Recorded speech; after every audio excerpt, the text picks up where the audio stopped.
মানুষ আমরা মনে করি আশেপাশে, বাড়ির আশেপাশে 3.5 হাত গর্ত করে যেখানে লাশ রাখা হয় সেখানে মনে করি কবর। নারে বাজান না, কবর বলতে বোঝায় মানুষের মৃত্যুর পর থেকে শুরু করে কিয়ামত পর্যন্ত জগৎটাকে বলা হয় কবরের জগৎ। সুতরাং বাবারা আমার, আমরা যারা আগুনে পুড়ে মারা যায়, যারা পানিতে ডুবে মারা যায়, যারা হাঙ্গর কুমিরে খেয়ে ফেলে, তাদের কবর কোথায়? ইয়া দ্বারা মুসলমান শুনে নেন, আমার আল্লাহ তোমাকে বানাইতে সময় লাগবে না, হুকুম দিলে হয়ে যাবা। সুতরাং মৃত্যুর পর থেকে শুরু করে কিয়ামত পর্যন্ত জগৎটাকে বলা হয় কবর।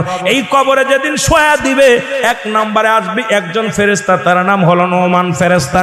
মুসলমান শুনে নেন, আমরা জানি কবরে শোয়ানো পর মুনকার নেকির আসবে। এই ভাইরা আমার, মুনকার নেকির আসার আগে নোমান ফেরেশতা আসবে, কবরে ঢুকে যাবে। সব মুসলমান ডাকতে বলবে, ভাই ওঠো, তোমার ভিতরে রূহটা দেয়া হলো।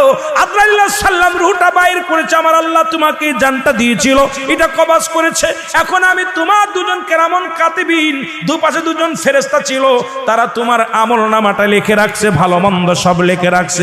এখন তোমার হিসাব হবে, 2টা কাগজ থাকবে নোমান ফেরেশতার হাতের মধ্যে, একটা হলো নেকির কাগজ, একটা হলো বদির কাগজ। এইবার হাতের মধ্যে দিবে, ভাইরে তুমি লেখো, এই তোমার আমলনামাটা লেখো।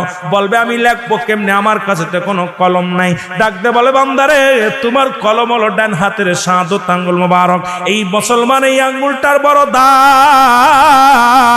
এরে আমরা আহলে সুন্নাতুল জামাতের যারা মুসলমান আশিকেরা, শোনো, এই আঙ্গুলের মাথায় সুন জড়ায়ও না। এই আঙ্গুল দিয়ে আমার নবী চন্দ্রকে দিয়ে খণ্ডিত করেছে। এই আঙ্গুলের বড় দাম। এই কবরের ভিতরে তোমার আমলনামাটা তোমার এই আঙ্গুল দিয়া লেখা লাগবে। বাবার এই আঙ্গুলটার মর্যাদা তোমরা রক্ষা করবা। জোরে জোরে চিল্লায় বলো ঠিক কিনা।